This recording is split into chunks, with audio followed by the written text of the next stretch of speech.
they say one size doesn't fit all. Yes, they had a pass mark for the Ekiti elections, but before that, they had elections in Anambra, and it wasn't exactly as people expected it to be. But before the Anambra one, they had another one which went well. So you have a good one today, and tomorrow you just kind of fluster. So people wonder, what if the one that happens in Osun does not become, or is not as good as the one in Ekiti? Will that be a danger signal for 2015? Right. Well, obviously that would be of concern.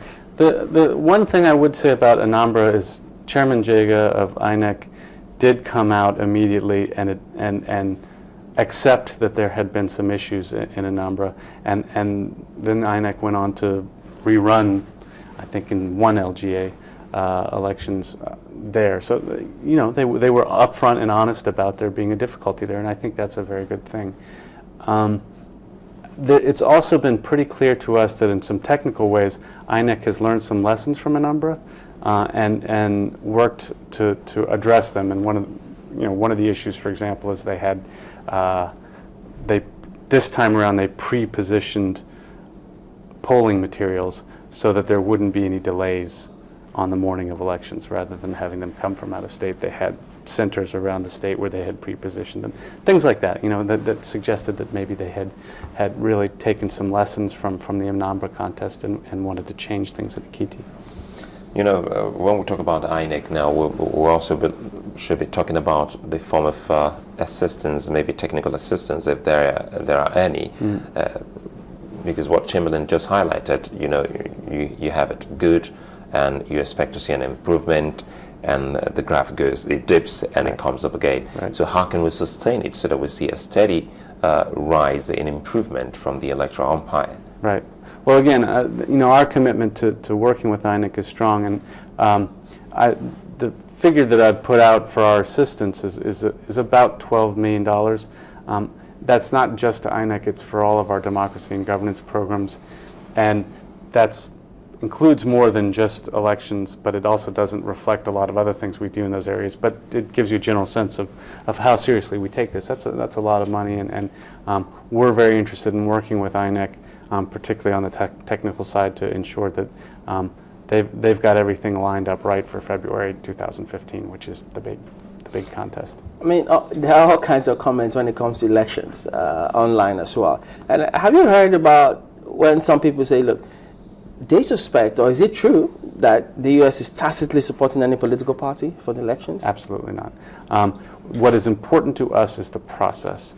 And we firmly believe that a Nigeria with a good, strong, technically competent INEC and elections setup, a Nigeria with good, robust parties with clearly identifiable platforms that are competing for the, you know, hearts and minds of Nigerian citizens, an administration committed to providing security, political parties committed to avoiding violence in election. That's a successful outcome.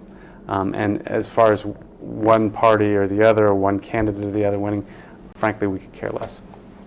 We've got this question from Egwando Tone, who says, is it true that America's aid organizations intend to cut aid to Nigeria because of corruption? No. I mean, corruption is obviously a concern. It's something that comes up for Nigerians all the time. But you know, we're pretty confident of our assistance. As far as the significant amount of assistance that we provide to Nigeria, over $500 million a year, you know, we have ways of ensuring that our partners and our government interlocutors use that money appropriately. Okay, I got another concern. They ask, how are those leaders for the Young African Leadership Initiative, how are they selected and how can they participate? It's an incredibly rigorous program, and I think in Nigeria we had something like, I'm going to get the number wrong, but it was in the order of about 15,000 applicants for this. Wow. And so they apply online. There's an initial screening that's done in Washington, D.C., and then we have a short list, and the short list isn't very short, of candidates that we then interview over a period, and we have to take those 15,000 and winnow them down to 50. The good news is that the president has just announced that we're changing the name of the program. It's going to be the Mandela Fellowship from now and we're expanding. We're doubling the number of fellows that we're taking.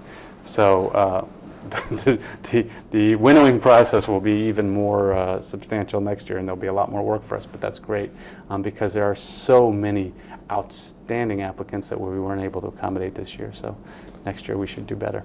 You know, great people, even in their private lives, public, and some of them are already in business. How have you been able to monitor some of those that have passed through the process before now? How are they doing? Well, we have a really robust alumni network in the embassy in Abuja and down here in the consulate in Lagos. And we very much keep in touch with all those peoples. We have formal mechanism for that.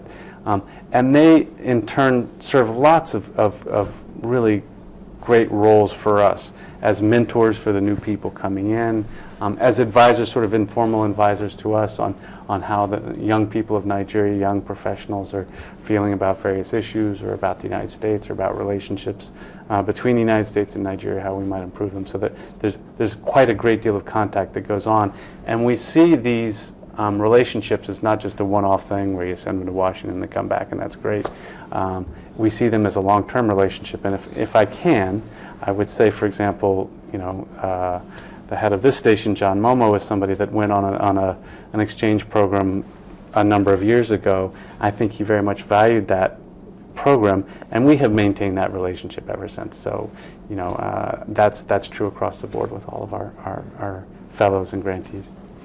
I'm also trying to look at something that has to do with the Chibok issue. I want to relate it to the girl-child education and link that with the Mandela Leadership Initiative now. Do you have a special focus on the female gender? Well, I have to say I'm not sure if we have any specific programs. We have a fairly significant educational program run by AID, and I know that gender and women's issues are considered cross-cutting issues and must be factored into all of our programs across the board, whether it's democracy and governance or education or agriculture or whatever. So I'm assuming there must be, but I don't have the particulars for you. The Ebola threat. Yeah. You must be worried, aren't you? Yeah, I think all of us are. Our sense is that you know, folks in Nigeria have responded appropriately to the issue we had. I saw you had a health official on right before I came on from Lagos State, and we're watching that very closely. We have a number of agencies with real expertise in that area, particularly the Center for Disease Control, who have an office in our embassy in Abuja, and they're working closely with Nigerian colleagues on a range of public health issues. So yeah, it's a real concern, but we hope it's been nipped in the bud for the time being. So, was that concern also there? I think it would have been when African leaders and even the young ones went to the States for this summit to understand that there was supposed to be some kind of screening done. Did any such thing happen? No screening for health. I mean, we're not concerned about our visitors from Africa. We're confident in our ability to deal with any public health issues that arise in the United States, and there's been no control on that. It does bring me to one thing I did want to mention with you guys, and I'm surprised it hasn't come up yet, and that's visas. We are in the midst of a really significant systems problem right now worldwide with our visas, and so our issuances have slowed down almost to a trickle. And so I just want to sort of urge your viewers to be patient with us and to recognize that we're in the midst of... So it's a system thing, not a Nigeria thing. It's not a Nigeria thing, it's not an Ebola thing, it just happens to be that our systems have nearly collapsed, and it's really impacting our ability to issue visas worldwide. So for folks that have an appointment right now, there may be challenges. If people can put off applying for a visa for a little while, that's probably a good idea, because even once all this gets fixed, it'll take us some time to work through all the backlog. So please be patient. Well, I'm also tempted to ask, is it because of the new policy or platform you have started using? Is it that it's not working? Because for not the first time seekers of your visa, they have a fantastic and a seamless process. And now you say a system thing? Is it that, well, it's not working pretty well the way you had expected it to work, and you're trying to see if you can review it for a better or much more efficient way?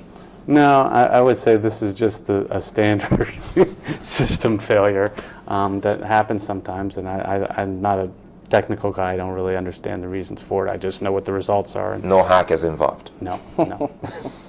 Okay, the questions didn't even pop up here, so I guess now that you put it out there, so I think it will be tough for many of them to just slow down with the applications, but the backlog will always be there when this is sorted out. All right, we have to thank you for coming on today. Mr. Jeffery Hawkins is the U.S. Consul General here in Lagos. We'll be back after this break. Don't go away.